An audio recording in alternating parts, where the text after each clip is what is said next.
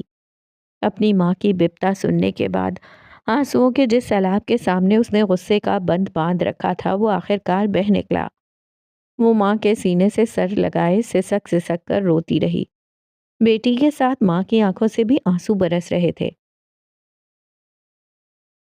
سارا کی سسکیاں بند نہیں ہو رہی تھیں۔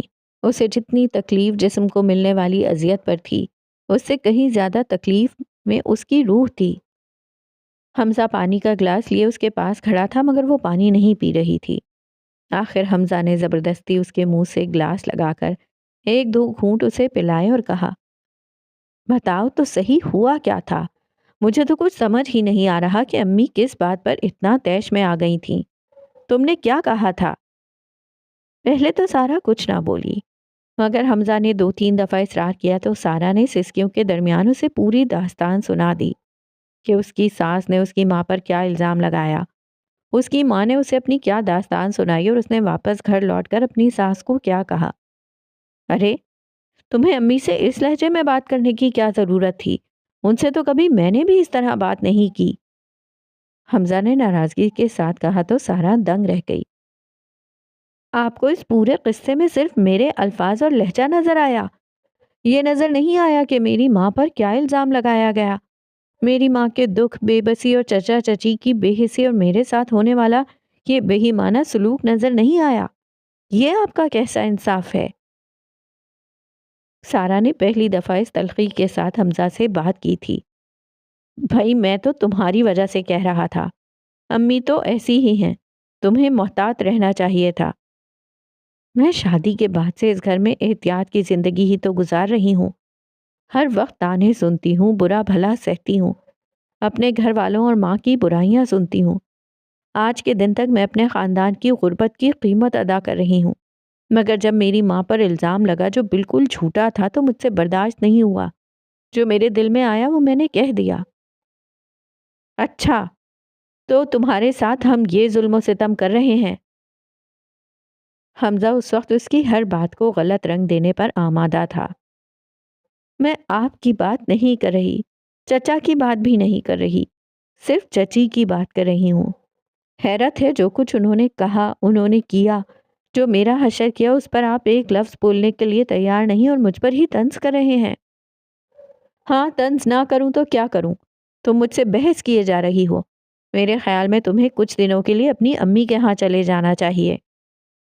حمزہ نے غصے کے ساتھ کہا تو سارا نے اسی لب و لہجے میں جواب دیا، ٹھیک ہے، آپ مجھے میری امی کے ہاں چھوڑ دیں۔ صبح ہوتے ہی سارا کو حمزہ اس کے میکے چھوڑ گیا۔ وہ گھر پہنچی تو اسے دیکھ کر جمیلہ ہکا بکا رہ گئی۔ سارا نے جب اسے اپنی رودات سنائی تو اس نے سر پیٹ لیا۔ بیٹی تجھے کس نے کہا تھا کہ میرے لیے جا کر اپنی ساس کے منہ لگ؟ دیکھ لیا اس کا انجام، اس نے مار مار کر تجھے بے حال کر دیا۔ جمیلہ رو رہی تھی اور اس کی آنکھوں سے آنسو بہہ رہے تھے۔ پھر وہ بولی، میں اب سمینہ، حمزہ اور شفقت بھائی سے خود بات کروں گی، میری بچی کوئی لاوارث تھوڑا ہی ہے۔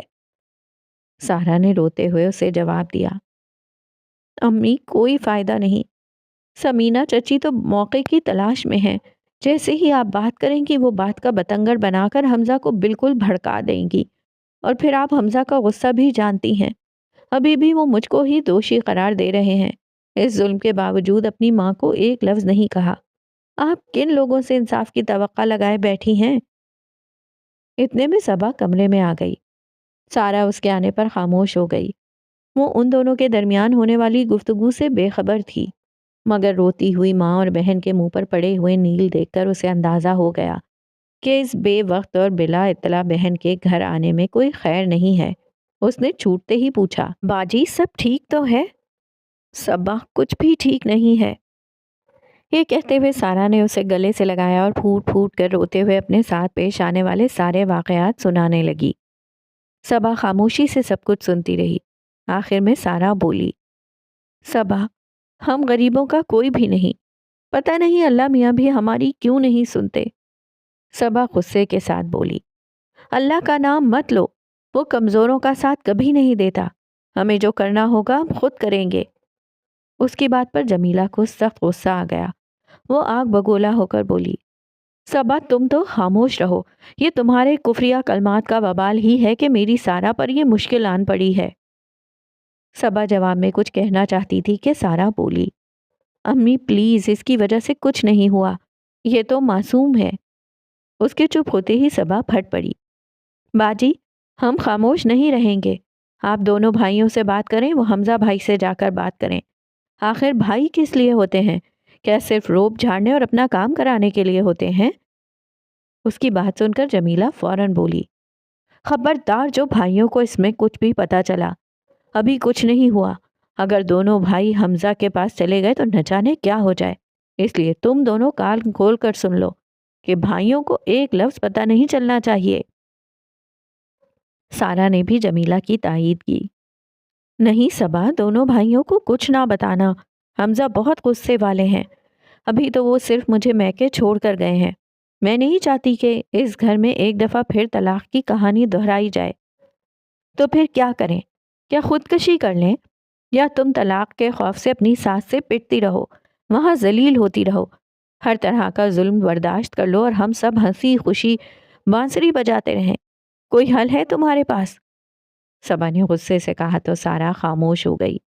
جمیلہ بھی اداس بیٹھی ہوئی تھی، اس کی سمجھ میں کچھ نہیں آتا تھا کہ کیا کرے۔ سارا کچھ دیر خاموش رہی، پھر بولی، نائمہ باجی، میں نائمہ باجی کے پاس جاؤں گی، ہم سب ان کے پاس جائیں گے، اب تک تو عبداللہ صاحب بھی باہر سے لوٹ کر آ چکے ہوں گے، وہی کوئی راستہ نکالیں گے۔ غریب سارا کو اندھیرے میں روشنی کی ایک ہی کرن نظر آئی، نائمہ، جو اپنے نام کی طرح ایک روشنی تھی۔ عبداللہ کے فون کی گھنٹی بجی، اس نے سلام کرتے ہوئے فون اٹھایا تو دوسری طرف سے ایک انگریزی لہجے کی ایک مانوس آواز میں کہا گیا، السلام علیکم عبداللہ صاحب، میں وعدے کے مطابق آپ کے ملک آ چکا ہوں۔ آپ داؤد بات کر رہے ہیں؟ عبداللہ نے آواز پہچانتے ہوئے کہا۔ اس کے لہجے میں مسرت کا عنصر شامل تھا۔ جی الحمدللہ، آپ مجھے پہچان گئے۔ بھائی پہچاننا کیوں نہیں تھا، پچھلے ہفتے ہی آپ نے فون پر کنفرم کیا تھا کہ آپ جلد ہی آنے والے ہیں، مگر یہ بتائیے کہ آپ کہاں پر ہیں، میں آپ کو لینے آ جاتا ہوں۔ میں ایک ہوٹل میں ہوں، مگر آپ زحمت نہ کریں، میں خود آ جاؤں گا۔ نہیں، یہ زحمت نہیں ہے، آپ مجھے ہوٹل کا نام بتائیے۔ 2 گھنٹے بعد داؤد عبداللہ کے گھر میں موجود تھا۔ اس کے چہرے سے خوشی دمک رہی تھی، ساتھ ہی ایسا لگتا تھا کہ اسے کسی چیز کی جلدی تھی۔ کھانے کے دوران ہی میں اس نے عبداللہ سے کہا، مجھے آپ کا کچھ وقت چاہیے، بلکہ کافی وقت چاہیے، مجھے آپ کو کچھ دکھانا ہے، کچھ بتانا ہے۔ ضرور، کیوں نہیں، آپ اپنے وطن سے مجھ سے ملنے کے لیے ہی آئے ہیں، میرا وقت آپ کے لیے ہے، آپ مطمئن رہیں۔ لیکن وہ کیا چیز ہے جو آپ مجھے بتانا چاہتے ہیں؟ یہ ایک طویل کہانی ہے، لیکن میں یہ طویل کہانی ہی آپ کو سنانے کے لیے حاضر ہوا ہوں۔ آپ کو یاد ہوگا کہ میں نے اپنے پیشے کے بارے میں آپ کو بتایا تھا کہ میں ایک ماہر آثار قدیمہ ہوں۔ جی مجھے یاد ہے، عبداللہ نے ذہن پر زور ڈالتے ہوئے کہا۔ میں کوئی مذہبی شخص کبھی نہیں رہا، میرا اصل عشق اور اصل شوق میرا پیشہ ہی تھا۔ بچپن ہی سے مجھے تاریخ اور تاریخی آثار میں گہری دلچسپی تھی، اسی کو میں نے اپنی تعلیم بنایا، پھر یہی میرا پیشہ بن گیا۔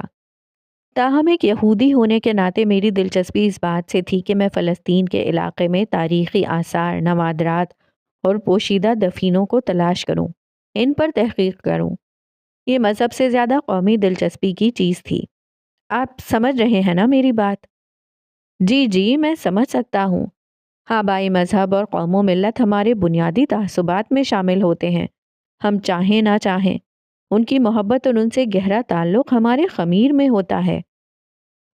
عبداللہ نے گردن ہلاتے ہوئے اس کی بات کی تائید میں کہا، چنانچہ ہمیشہ میری ترجیح یہی رہی تھی کہ میں فلسطین کے علاقے، اس کی تاریخ اور وہاں کے آثار قدیمہ پر کام کروں۔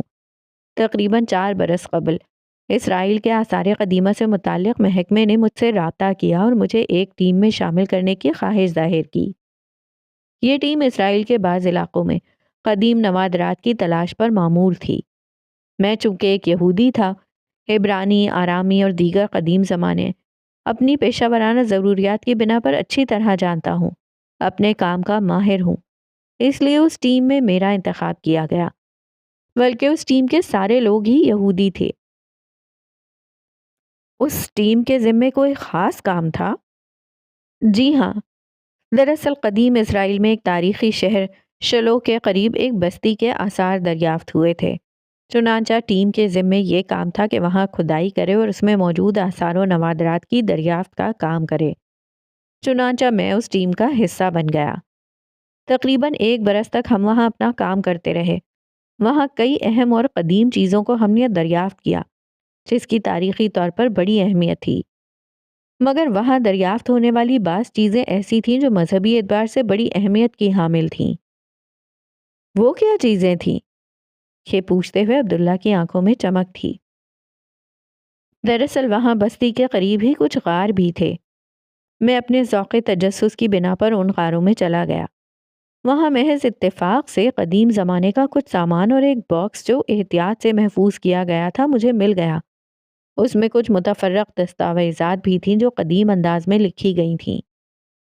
یہ دستاویزات کس زبان میں تھیں؟ یہ زیادہ تر آرامی زبان میں لکھی ہوئی تھیں، کچھ عبرانی میں بھی تھیں مگر بہت کم۔ بعد میں کاربن ڈیٹنگ سے ہم نے معلوم کیا تو ان تحریروں کا زمانہ بھی مختلف تھا، مگر کاربن ڈیٹنگ نہ بھی ہوتی تب بھی ان تحریروں سے صاف معلوم ہو رہا تھا کہ ان کا زمانہ الگ الگ تھا۔ یہ کس زمانے کی دستاویزات تھیں؟ دستاویزات کا وہ تو کچھ یادداشتیں تھیں، کچھ تاریخ تھی، کچھ ذاتی بیان تھا۔ ان میں سے بیشتر کا زمانہ 2 صدی عیسوی کا تھا، جبکہ باقی کا 7ویں صدی کا۔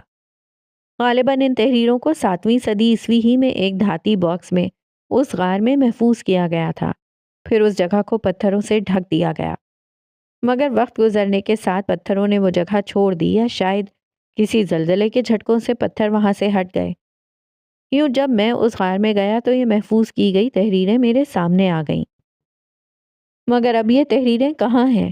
ان پر کہاں تحقیق ہو رہی ہے؟ کہ تحریریں اب ہمیشہ کے لیے دنیا کی نظروں سے چھپا دی گئی ہیں۔ دنیا کے سامنے اس بستی کے کچھ آثار تو پیش کیے گئے مگر ان تحریروں کا ذکر نہیں کیا گیا۔ ٹیم کے سارے اراکین جو خود بھی یہودی تھے، معاملے کی نزاکت کو سمجھتے تھے، اس مسئلے پر ہمیشہ کے لیے کچھ نہ بولنے کا عہد کر چکے ہیں۔ مگر آپ تو بول رہے ہیں؟ عبداللہ نے مسکراتے ہوئے کہا، ہاں، مگر میں بول رہا ہوں۔ داؤد کے لہجے میں گہری سنجیدگی تھی۔ اس لیے کہ میں یہودی نہیں رہا، میں مسلمان ہو گیا۔ میں وہ تحریریں پڑھنے کے بعد مسلمان ہو گیا تھا۔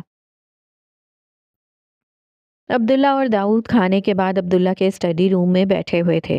کمرے میں خاموشی تھی۔ داؤد کے چہرے پر گہری سنجیدگی تھی، جبکہ عبداللہ کا تجسس اس کے تکلم کا منتظر تھا، مگر اس نے مزید کچھ نہیں پوچھا۔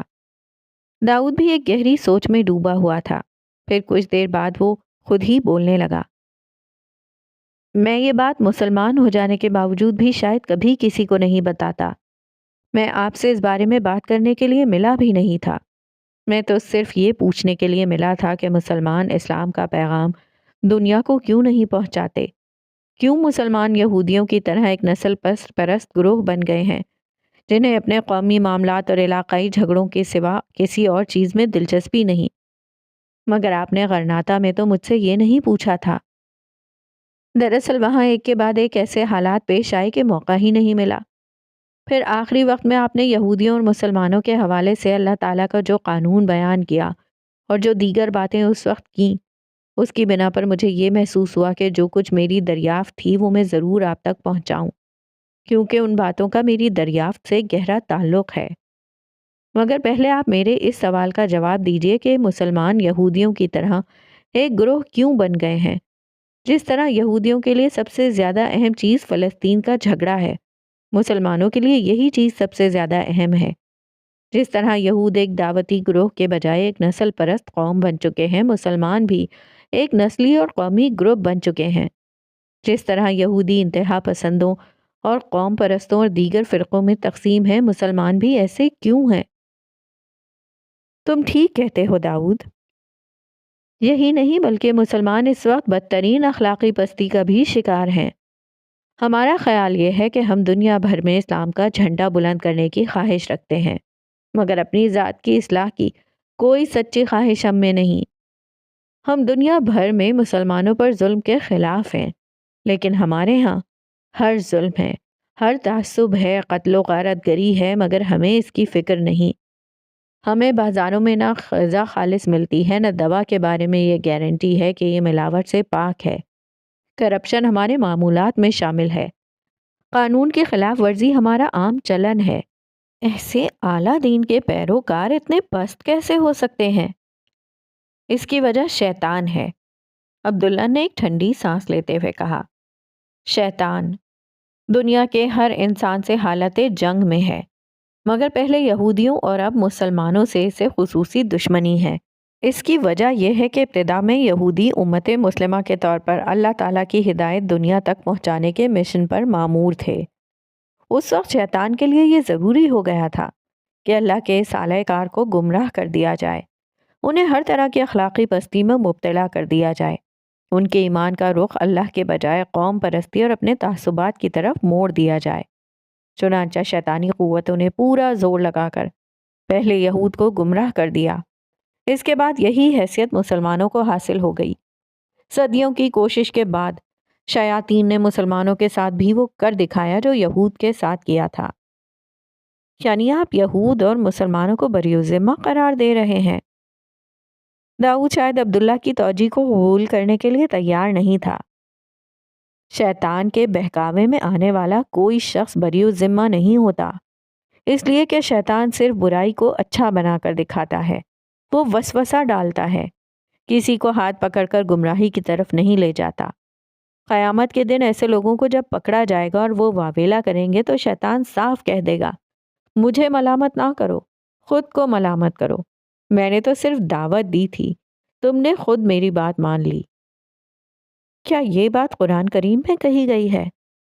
جی ہاں، قرآن کریم میں اللہ تعالیٰ ہی نے یہ بتایا ہے، مگر انسان اپنی کمزوریوں کی بنا پر اس کے فریب میں آ جاتے ہیں۔ یہی پہلے یہود اور اب مسلمانوں کے ساتھ ہو رہا ہے۔ فرقہ واریت اور تعصبات کے پیچھے انسانی کمزوریاں کار فرما ہیں، مگر روز قیامت یہ کمزوریاں کوئی عذر نہیں بن سکیں گی۔ ہر شخص کو بتانا ہوگا کہ اس نے سچائی کو چھوڑ کر اپنے تعصبات کو کیوں اختیار کیے رکھا، کیوں ہدایت کے بجائے خواہشات کا راستہ اختیار کیا، کیوں حلال کو چھوڑ کر حرام میں پڑے۔ عبداللہ ایک لمحے کے لیے خاموش ہوا اور آہ بھر کر بولا، مسلمانوں میں سے جو شخص جہاں پیدا ہو جاتا ہے، وہ شخص جس عالم میں پہلی دفعہ متاثر ہو جاتا ہے، وہ کبھی کسی دوسرے کی بات سننے اور سمجھنے کی زحمت ہی گوارا نہیں کرتا۔ ایسے لوگ تعصبات کے اسیر ہوتے ہیں اور انہی کو پھیلاتے رہتے ہیں۔ حقیقت یہ ہے کہ کوئی متعصب فرقہ پرست اور قوم پرست گروہ دین کی دعوت نہیں دے سکتا۔ یہی اس وقت مسلمانوں کے ساتھ ہو رہا ہے اور یہی کچھ پہلے یہود کے ساتھ ہوا تھا۔ وہ راہ ہدایت کی طرف بلانے والوں کے دشمن ہو گئے تھے، یہاں تک کہ اللہ نے اپنا فیصلہ سنا دیا۔ آپ نے درست کہا، اللہ کا یہ فیصلہ گویا میں نے اپنی آنکھوں سے خود ہوتے ہوئے دیکھا ہے، اپنے کانوں سے اسے گویا خود سنا ہے، اسی لیے میں آپ سے ملنا چاہتا تھا۔ داؤد نے ایک گہرے تاثر کے ساتھ کہا۔ اسی اثنا میں اسٹڈی کے دروازے پر دستک ہوئی۔